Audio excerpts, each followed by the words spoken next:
अस्सलाम वालेकुम रहमतुल्लाह। वीवर आज हम आपको बताने वाले हैं कि जो पोल्ट्री फार्म के अंदर वाटर लाइंस होती हैं, इसके अंदर हम मेडिसिन्स कितनी खड़ी करनी चाहिए और कैसे खड़ी करनी चाहिए और इसकी डोज़ कैसे निकालते हैं और इसका तरीक़ाकार क्या है। सबसे मेन चीज़ जो वाटर लाइंस के सफाई के लिए ज़रूरी है वो होती है इसके अंदर जो आपने मेडिसिन यूज़ करनी होती है। अगर आप लाइन को बहुत अच्छे तरीके से साफ़ करेंगे तो आपको इसके रिज़ल्ट पूरे फ्लॉक के अंदर नज़र आते हैं। उसकी मेन वजह यही होती है कि बायोफ़िल्म इसके अंदर काफ़ी मिक़दार में जमा हो जाती है।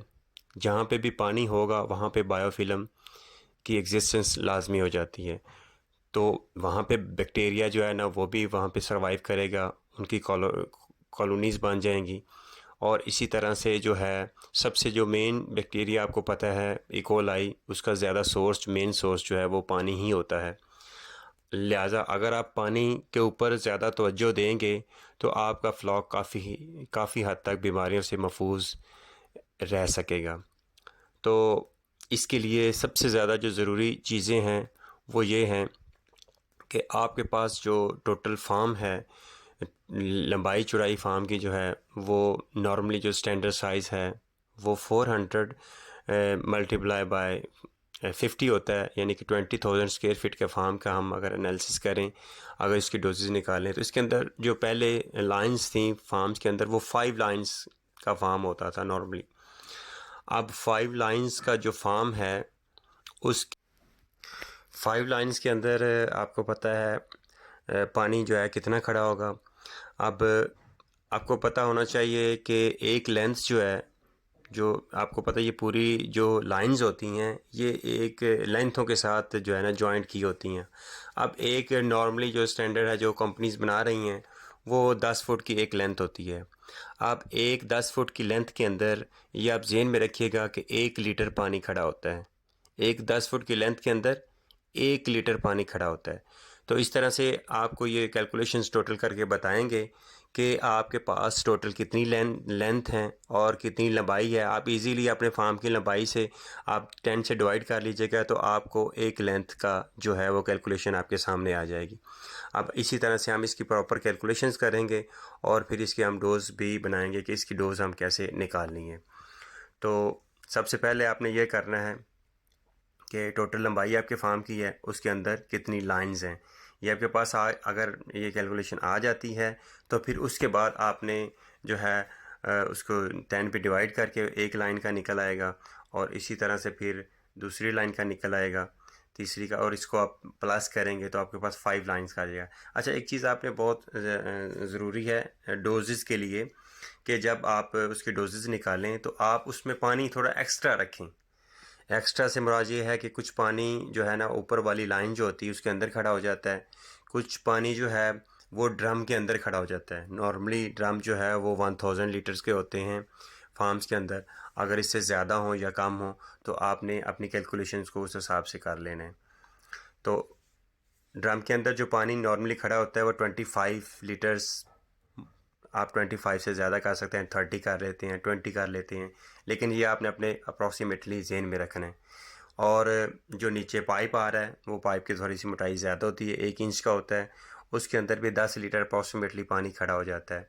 फ़िल्टर से लेकर जहाँ पे आपके रेगुलेटर्स लगे हुए हैं वहाँ से आपने इसकी से लाइन स्टार्ट हो जाती हैं। आप टोटल 400 लंबाई स्क्वायर फीट का जो फार्म है लंबाई का, तो उसको आप 10 पे डिवाइड करेंगे तो आपके पास, अगर मैं कैलकुलेशन मेरा वो आपके पास से 40 लीटर पानी एक लाइन्स के अंदर खड़ा होगा। एक वाटर लाइन के अंदर 40 लीटर पानी खड़ा होगा। इसीलिए अगर आप 5 वाटर लाइन्स आपके पास हैं तो 5 वाटर लाइन्स के अंदर आपका पानी जो है वो 200 लीटर्स आपका आ जाएगा। इस तरह से आप अब हम आपको कैलकुलेशंस जो है ना वो भी करके बताते हैं। अब स्टैंडर्ड फार्म पाकिस्तान के अंदर आपको पता है वो यही हैं। अब कुछ लोगों ने फार्मों की लंबाई ज़्यादा भी की हुई हैं, चौड़ाई ज़्यादा की हुई हैं। 60 के ऊपर भी फार्म हैं, 60 स्क्वायर फीट जो है ना चौड़ाई वाले फार्म भी हैं और 500 स्क्वायर फीट लंबाई वाले फार्म भी हैं। तो अब जब आप ऐसे कोई फार्म अगर आपके पास है तो फिर आपने उस हिसाब से कैलकुलेशंस करनी है। मैं जो आपको ये कैलकुलेशंस करवा रहा हूँ, ये सिर्फ़ और सिर्फ आपको करवा रहा हूँ 20,000 स्क्वायर फीट का जो फार्म है। 20,000 स्क्वायर फीट के फार्म की आपको जिसकी लंबाई जो है वो 400 और जिसकी चौड़ाई जो है वो 50 है। तो बेसिक आज हम सिर्फ़ और सिर्फ इसी की कैलकुलेशन करेंगे। अगर इसके अलावा किसी का है तो वो कैलकुलेशन उसके हिसाब से ही करेगा।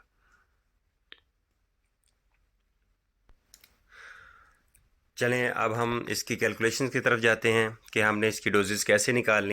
तो चलो हम कैलकुलेशन की तरफ जाते हैं। ये हमारे पास कुछ मैंने इस पे बनाया है। ये देखिए हमारे पास टोटल फार्म की लंबाई जो है वो 400 फुट है। ये 10 फुट की लेंथ के हिसाब से मैंने इसको जो है ना, आपके पास ये 10 फुट की लेंथ है और इसको हम इस हिसाब से डिवाइड कर रहे हैं। तो ये हमारे पास 40 लीटर पानी आ जाएगा। तो अब देखें हमारे पास जो टोटल लंबाई थी उसको हमने डिवाइड किया है। जो वाटर लाइन जो है वो लेंथ की सूरत में होती हैं और लेंथ को फिर अटैच करके पूरे फार्म के अंदर इसकी फ़िटिंग होती है। तो अब देखें एक लेंथ जो होती है वो आपके पास है 10 फुट की। तो 10 फुट की एक लेंथ को जब आप डिवाइड करेंगे, टोटल आपकी लंबाई फार्म की है 400 फुट। अब हमने जो फार्म यहाँ पर लिया है वो लिया 20,000 स्क्वायर फीट का। इसके अंदर है 5 लाइन पानी की लाइन से।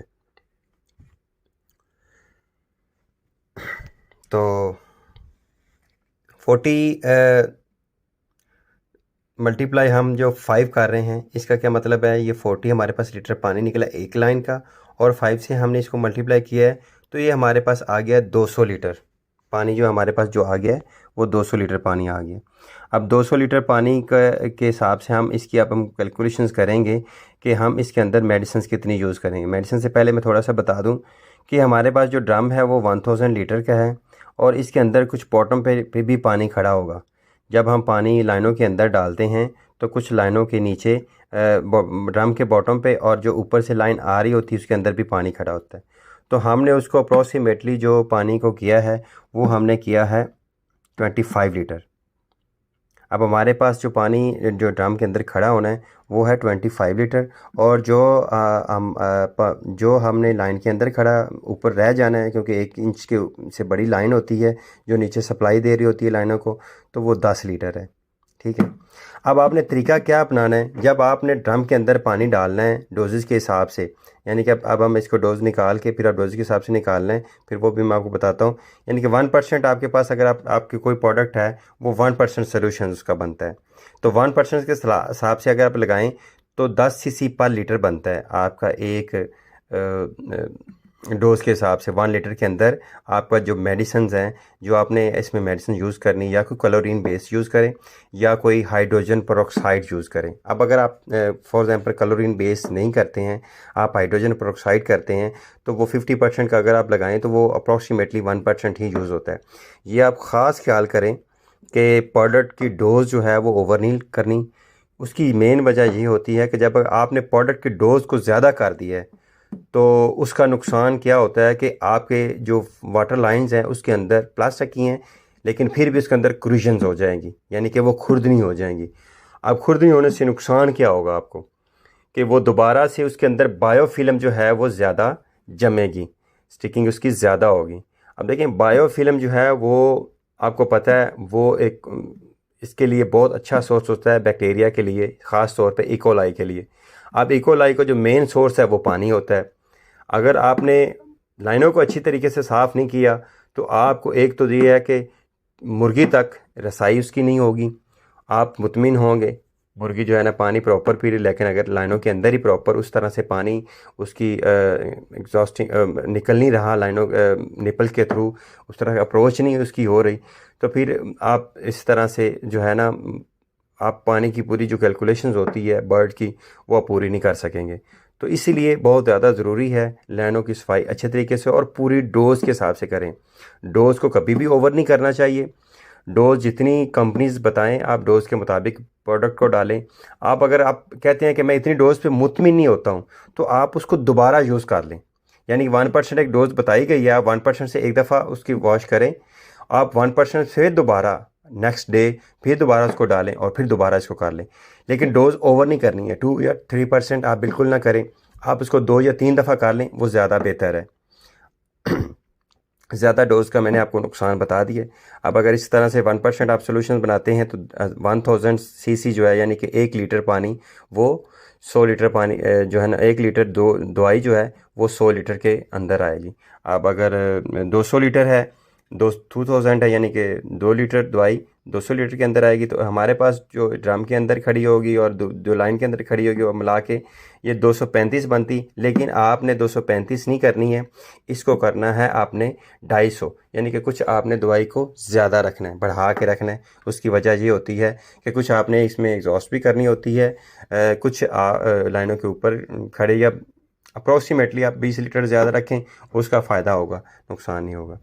अच्छा, जब आपने दवाई डालनी है तो लाइनों के दोनों साइडों पे लड़कों को खड़ा करें, और यहाँ से भी और यहाँ से भी आप इसके वाल खोलें, और जब तक इंश्योर ना हो जाए कि मेडिसिन एंड दोनों एंड तक पहुँच चुकी है, तब तक आप जो है ना नेक्स्ट लाइन तक ना जाएं। पहले एक लाइन को पूरा इंश्योर करें कि दोनों एंड से दवाई पहुँच चुकी, फिर दूसरी को, फिर तीसरी को, फिर चौथी को। अच्छा, अगर आप हाइड्रोजन पेरोक्साइड यूज़ करते हैं या आप क्लोरीन यूज़ करते हैं तो एक ब्रीक बिल्कुल मैक्रोन्स में झाग जो है ना वो बनेगी, बिल्कुल ऐसी होगी जैसे पानी का कलर जो है ना वो वाइट हो गया, दूधिया हो गया। वो इस तरह की झाग होगी, लेकिन कम महसूस होगी, तो वो इंश्योर हो जाएगा कि पानी दोनों एंड तक पहुंच चुका है। तो अब जब इस तरह की आपको झाग वगैरह महसूस होना शुरू हो जाए तो समझ लें कि पानी एंड तक पहुंच चुका है। इसी तरह से आप 5 लाइनों को करें, इंश्योर करें कि जो है वो पानी पहुंच चुका है।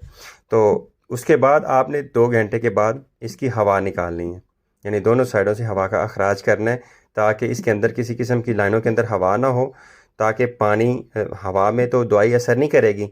तो इसीलिए इंश्योर करें कि जो है दवाई हर लाइन के हर हिस्से को टच कर रही है। तो 2 घंटे बाद इसकी आपने प्रैक्टिस 3 दफ़ा करनी है दिन में। 8 घंटे से 10 घंटे तक आपने ये पानी खड़ा रहने देना है। 8 से 10 घंटे के लिए आपने ये पानी खड़ा रहने देना है लाइनों के अंदर। ठीक हो गया। और उसके बाद आप इसको 10 घंटे के बाद दोबारा रिमूव करें। अगर आप कैद मुतमिन नहीं होते हैं मेडिसिन से, तो आप एक दफ़ा और करना चाहते हैं तो यही सेम प्रैक्टिस करें। मैं बार बार ये बता रहा हूँ, दवाई को ओवरडोज बिल्कुल यूज़ ना करें। दवाई को जो कैलकुलेशंस दी गई हैं उसके मुताबिक यूज़ करें। आप मार्केट से जो हाइड्रोजन पेरोक्साइड लेते हैं या क्लोरीन लेते हैं, आप उसको 1% के हिसाब से यूज़ करें। 50% नॉर्मली हाइड्रोजन पेरोक्साइड मिलता है। अगर अगले बंदे इंश्योर करें कि अगले बंदे ने उसके अंदर मिक्सिंग ना की हो, या फिर आपको पता होना चाहिए कि वो परसेंटेज क्या है। अगर आप 50% वाला हाइड्रोजन पेरोक्साइड लेते हैं तो वो 1% के हिसाब से आपका इतने ही लीटर, यानी कि 2.5 लीटर सिर्फ हाइड्रोजन पेरोक्साइड यूज़ होगा। आप 2.5 से सिर्फ 3 लीटर कर सकते हैं, लेकिन 5 लीटर नहीं करेंगे, बिल्कुल भी नहीं करेंगे। कम रखें, पानी को ज़्यादा ना करें, डोज़ को ना बढ़ाएं। ये बहुत ज़रूरी चीज़ें हैं। अब इसके अलावा रहनुमाई के लिए मैं अपने सीनियर्स को कहूँगा कि अगर इसमें किसी किस्म की कोई गलती है तो कमेंट में मेरी रहनुमाई फरमाएं, और इसके अलावा कोई क्वेश्चंस हो तो कमेंट में ज़रूर लिखिएगा। जी बहुत मेहरबानी, शुक्रिया, थैंक यू वेरी मच।